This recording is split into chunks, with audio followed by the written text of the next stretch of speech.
સુરત શહેર અઠવા પોલીસ સ્ટેશનની હદમાં આવેલ હજરત ખ્વાજાદાના ન્યૂ રોડ પાસે એક એક્સિડન્ટના બનાવ સામે આવ્યો।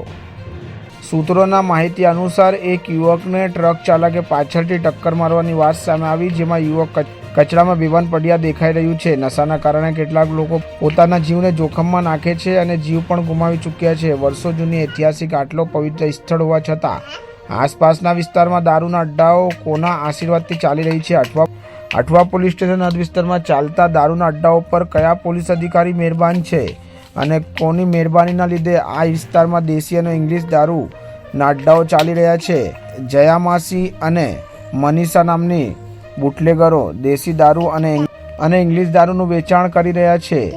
ગુજરાતમાં દારૂબંધી હોવા છતાં આસાનીથી શહેરના કેટલાક વિસ્તારમાં ઇંગ્લિશ અને દેશી દારૂ આસાનીથી મળી જાય છે, જેના ઠેર ઠેર સમાચારો પણ બહાર આવતા હોય છે, પરંતુ લાલ આંખ કરવામાં પોલીસ પાછળ રહે છે। કેટલાક વર્ષોથી આ વિસ્તારમાં દેશી અને ઇંગ્લિશ દારૂના વેપારમાં સંકળાયેલા લોકો પર અઠવા પોલીસ અધિકારીઓ એક્શન કેમ નથી લેતી? ખુલ્લેઆમ આ લોકો નશાના વેપાર કરતા પણ દેખાય છે। જો આમ પબ્લિકને આ માહિતી હોય તો પોલીસને કેમ નથી? બેફામ બનેલા નશાના કારોબારીઓ પર ક્યારે એક્શન લેવામાં આવશે એ જોવાનું રહેશે।